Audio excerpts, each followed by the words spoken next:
lo largo de nuestra historia, los pueblos latinoamericanos vivimos momentos de opresión, de injusticia, de dependencia. Sin embargo, ante cada una de esas situaciones, hubo hombres y mujeres que buscaron caminos alternativos y que encararon la lucha por la independencia y la unidad de nuestros pueblos.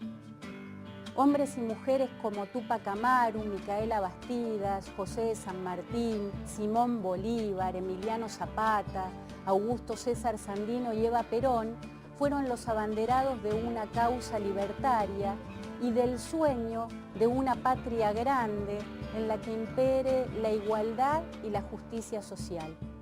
Ese sueño se inició hace cientos de años en nuestro continente. Desde la lucha de los pueblos originarios y hasta el presente, cada generación fue aportando su granito de arena a esa construcción. Y hoy está en nuestras manos.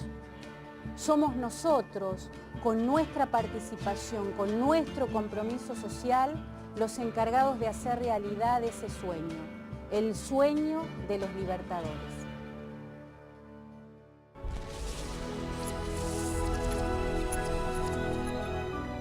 A fines del siglo XV, España se aproxima a su apogeo.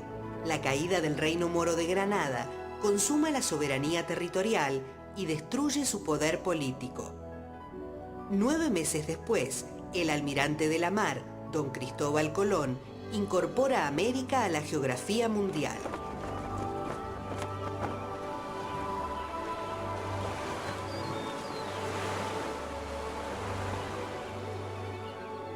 Ambas se producen bajo el flamante reinado de Isabel y Fernando, los reyes católicos, monarcas de Castilla y Aragón, que con su boda dan un paso fundamental hacia la unidad nacional de España. Los reinados y baronías que se esparcían a lo largo y ancho del territorio se habían ido creando en la reconquista contra los moros sobre cada pedazo de tierra que se recuperaba.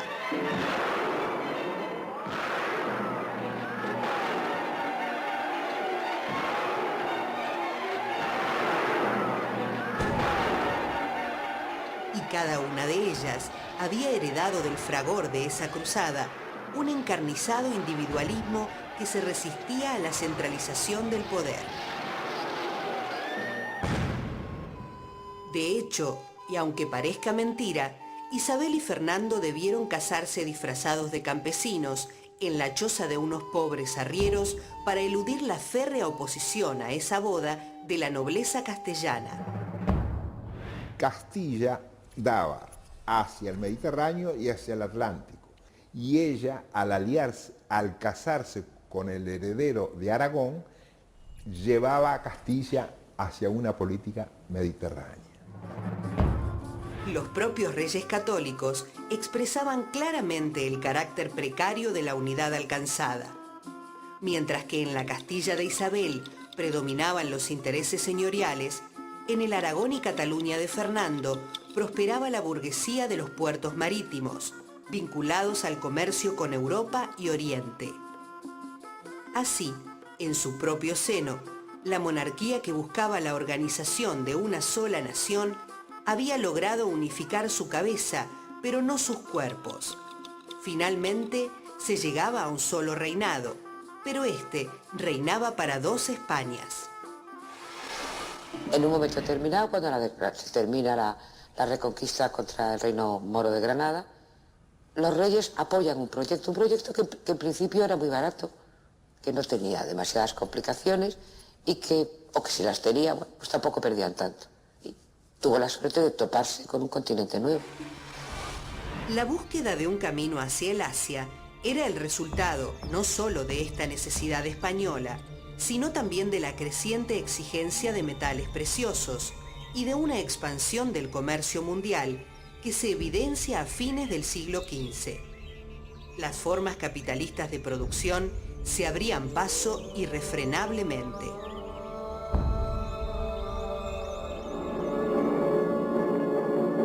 Su paso es irresistible. La vieja ciudad medieval europea había explotado en 1000 pedazos. Una nueva sociedad asomaba a su efervescencia. Lo que explota de manera inusitada es la circulación del dinero, el empleo de la letra de cambio, la apertura de bancos, el intercambio de manufacturas, las relaciones comerciales. Es el Renacimiento, que se expresará en todas partes desde el interior de la sociedad europea. No así en España, donde se manifestará desde el exterior con el descubrimiento de América. América fue el fruto de un error. Colón murió convencido de que en su proeza había tocado la tierra de Asia, pero su hazaña solo podía lograrse a través de errores semejantes.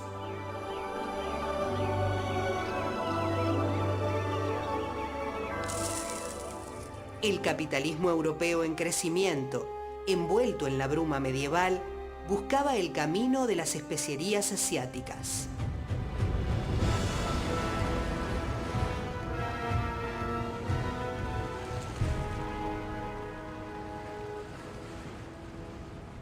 La conquista comenzó en gran escala y con ella la política monárquica de inflexible centralización en el Nuevo Mundo.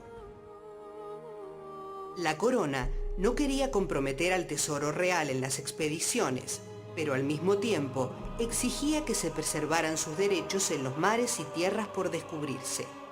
Por ese motivo, toda la conquista asumió un carácter privado, costeada por particulares, aunque un sinfín de disposiciones administrativas apuntaban a asegurar los privilegios de la monarquía castellana. El usufructo de las Indias quedó así en manos de la nobleza de Castilla, que se encargó de excluir del botín a todos los extranjeros, considerando también como tales a aquellos españoles que no formaban parte de la corona de Castilla. Eran extranjeros los aragoneses, los catalanes, los andaluces, los gallegos. Colón iba con una idea muy clara. Él tenía que demostrar que había llegado a la India, era lo único realmente que le interesaba, porque le iba su vida en ello, le iba su contrato muy ventajoso que él había firmado con los reyes, y Colón ve las Indias como un empresario. A comienzos del siglo XVI, el oro y la plata del Nuevo Mundo inundan Europa. Es una conmoción que conduce a la revolución de los precios y que trastorna la economía. En principio, España se lleva todo el oro que se había ido acumulando a lo largo de siglos en los palacios incaicos y aztecas. Solo en los primeros años de la conquista atraviesan el Atlántico unas 200 toneladas de oro. Luego de la primera rapiña, hacia 1555, el descubrimiento de la amalgama por el mercurio permite extraer económicamente la plata. Empiezan a remitirse a Europa unas 200 toneladas de plata por año.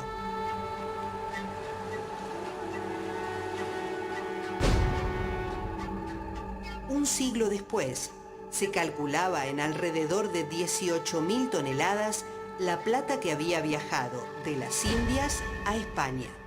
La corriente de oro de las Indias pasa por su territorio sin detenerse y va a parar a los bolsillos de los comerciantes capitalistas de Inglaterra, Italia, Francia, Holanda y Hamburgo, que venden sus productos a los españoles. Como escribía Quevedo, el dinero nace en las Indias honrado y es en Génova enterrado. Hacia 1516, Carlos I fue el primer monarca que unió en su persona las coronas de Castilla y Aragón y reinó además el Sacro Imperio Romano Germánico, llevando el nombre de Carlos V. Gobernaba tan vasta extensión que se decía que en su imperio nunca se ponía el sol. Carlos V quiere ser emperador y cuesta mucho dinero. Y mucho dinero, claro, mucho de lo que viene de América se va para Europa, o bien para pagar las guerras del emperador en Europa, sus ambiciones, bien para costear cosas fuera del país. Hay mucho dinero que viene y que pasa de refilón y que aquí no deja nada. La riqueza adquirida con la sangre americana robustece la gran propiedad territorial y sustrae esos capitales de toda actividad económicamente productiva. El resultado fue el aumento del valor artificial de la tierra y la consolidación del latifundio. Esa condición de inmovilizar las riquezas en tierras era a tal punto sine qua non que hasta el siglo XVIII, quien se dedicara a la producción de manufacturas perdía automáticamente su carta de hidalguía y cada nuevo rico quería su título de nobleza. Por más plata que hubieran acumulado en sus aventuras americanas, no eran felices si no eran nobles. Duques, condes, marqueses, barones se multiplicaban al ritmo de las supuestas necesidades militares de la monarquía. Este ejército de zánganos con títulos nobiliarios gozaba a su vez de un séquito de sirvientes y acólitos, una verdadera sustracción a la vida económica de centenares de miles de brazos. Todos parecen mancomunados en la tarea de debilitar a España, que al poco tiempo de haber agrandado su imperio, empieza a hundirse en un abismo sin fin. En menos de 3 siglos y a contramano de la historia, cuando todo el mundo crece, España reduce su población de 10 a 5 millones de habitantes. Los que no emigran por hambre se meten a pelear en los ejércitos que luchan por incomprensibles objetivos religiosos, se aventuran a viajar al Nuevo Mundo, buscan trabajo donde y de lo que pueden. Prefieren morirse lejos de casa.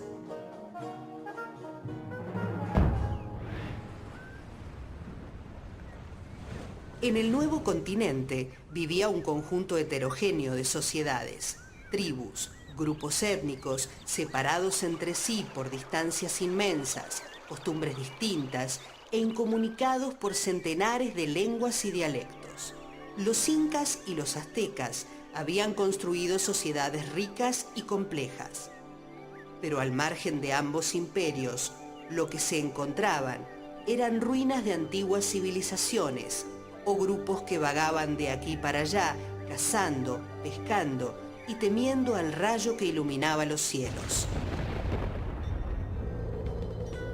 A la mirada ansiosa de los conquistadores se presentaba un mundo asombroso, en el que convivían frecuentemente, sin conocerse, el hijo del sol, las matemáticas y el canibalismo. De norte a sur, el continente americano estaba poblado por inuits, moicanos, sioux, cherokees, mexicas, mayas, chibchas, caribes, arawaks, mochicas, chimúes, diaguitas, guaraníes, charrúas, pampas, mapuches, selknam. Cada pueblo había desarrollado una relación con la naturaleza de la cual obtenía recursos para desarrollar su vida. También en la naturaleza encontraron a sus dioses. Nómades, sedentarios, con lenguas, tecnologías y costumbres variadas, todos ellos convivieron en el heterogéneo espacio americano. En América del Norte, los aztecas habían impuesto su sello cultural a una región limitada del actual México, subyugando militarmente a los pueblos vecinos. Construyeron su capital en la isla central del lago Texcoco. La ciudad de Tenochtitlán fue centro religioso y emporio de la actividad de mercaderes y artesanos. La organización social era altamente jerarquizada. En la base se encontraban los esclavos, prisioneros de guerra o condenados por delitos, los calpulli, 20 grandes grupos unidos por un antepasado común, dedicados a la agricultura. Le seguían los sacerdotes y los nobles, caballeros reconocidos por sus proezas en la guerra, en la función pública o por servicios meritorios. A su cabeza se encontraba el Tlacatecutli, emperador que tenía poder civil, religioso y militar. Los aztecas carecían de cereales panificables. Su cultivo fundamental era el maíz.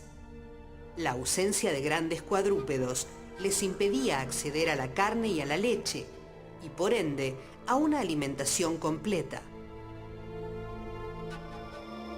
La falta de transporte animal y el desconocimiento de la rueda y el arado, sumado al incremento de la población, agotaba rápidamente las tierras y dificultaba el incremento de la actividad agrícola. Los ritos religiosos incluían sacrificios humanos y estaban destinados a producir lluvias y fomentar el incremento de los sembrados.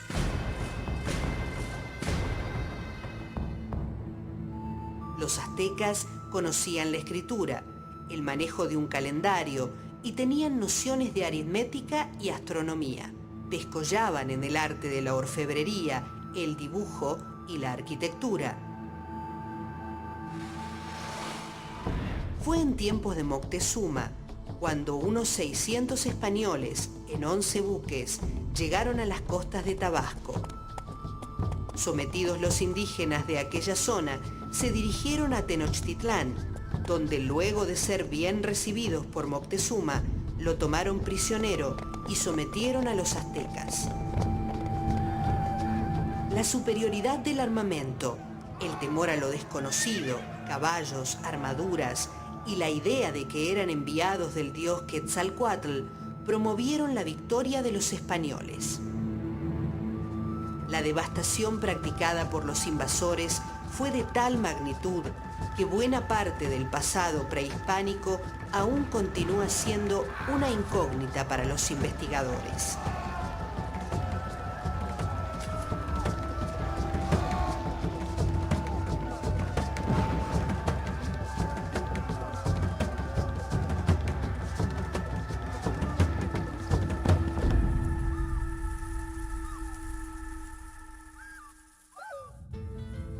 En el sur de América, el imperio incaico extendía su influencia sobre el actual territorio de Perú, Bolivia, Ecuador, el norte de Chile, el noroeste de la Argentina y parte de la selva brasileña.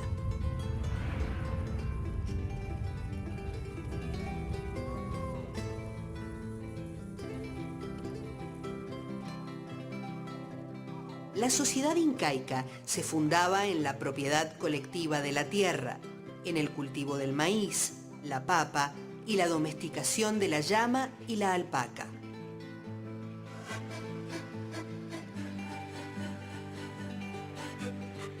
Habían constituido una confederación de tribus muy centralizada, gobernada por el Inca, en la que se consolidó una sociedad estratificada. Las clases sociales se establecían a partir de las comunidades nucleadas alrededor del Ayú, un grupo de parentesco, descendiente de un antepasado común.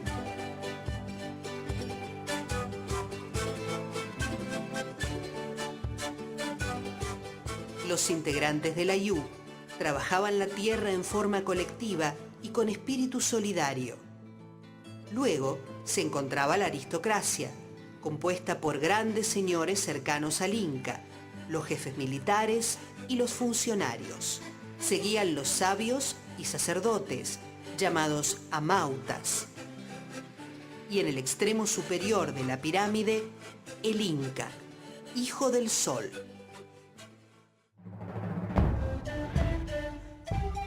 Toda la estructura social se apoyaba en una población agrícola que producía la alimentación fundamental de la comunidad.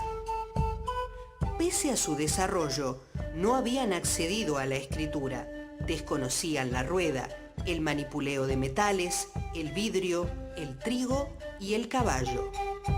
La reglamentación estricta y clarificada de la vida económica y social estaba determinada por la escasez de los recursos naturales y el grado de la técnica alcanzado por la civilización incaica. Para sobrevivir en el marco de una naturaleza que aún no podía dominar, esta sociedad original había creado un ingenioso sistema de cultivo en irrigación agrícola y un conjunto de caminos que unían todos los puntos del imperio con el Cusco, el ombligo del mundo inca. Su célebre frase, no robes, no mientas, no haraganees, ama a Luya, ama a Kelia, ama a Zulia, era la clave de la comunidad militar, en la que la falta más leve era penada con la muerte. Cuando en 1531 muere el inca Huayna Cápac, se inician problemas sucesorios entre sus hijos, Atahualpa y Huáscar. Finalizada la guerra civil, Atahualpa logró coronarse inca en 1531, el mismo año en que Francisco Pizarro desembarcó en Tumbes e inició la conquista del imperio. Francisco Pizarro era un pobre campesino de Extremadura que pasó su juventud cerca de los cerdos y lejos de los libros. No sabía leer ni escribir, pero era astuto, aguerrido y muy ambicioso. Fue capaz de doblegar el imperio incaico al frente de una expedición de apenas 179 hombres y 37 caballos. Cuando los españoles entraron al Templo del Sol, en Cusco, quedaron deslumbrados. Pero el deslumbramiento les duró solo unos instantes. Sin piedad, se lanzaron al saqueo, arrancando los símbolos sagrados, derribando las momias reales, arrancando de cuajo los ornamentos, destrozando vasijas seculares, pisoteando imágenes, cortando en tiras magníficas alfombras para envolver el oro, forcejeando entre ellos, procurando cada uno la parte del león.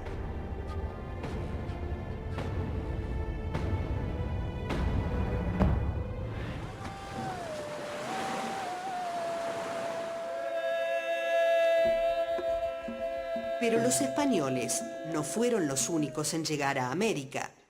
Los portugueses, luego de circunnavegar África y llegar a las Indias Orientales, también tomaron posesión, en nombre de Portugal, del territorio costero del actual Brasil en el año 1500. Los primeros contactos con los indígenas fueron amistosos, pero hubo un aspecto de la cultura tupi que aterrorizó a los europeos. Fue la antropofagia que practicaban con los prisioneros de guerra. Los portugueses quedaron impactados por el primitivismo de su modo de vida. Los consideraron seres imposibles de ser civilizados. Los grupos tribales que habitaban esta zona eran los tupis, distribuidos a lo largo de la costa brasileña. Estas sociedades se caracterizaban por la práctica de una horticultura de raíces y actividades como la caza y la pesca. La organización política de la mayoría de las tribus giraba en torno a un jefe o líder.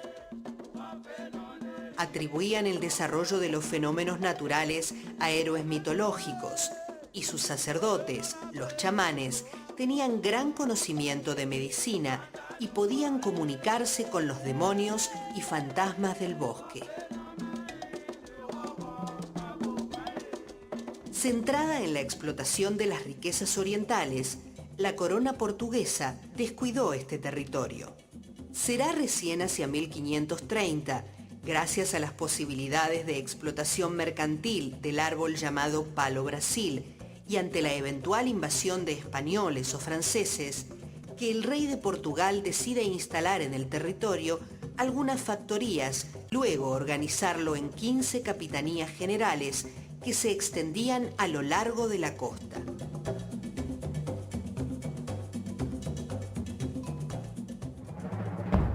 En el norte de América del Sur se van a encontrar sobre todo los caribes.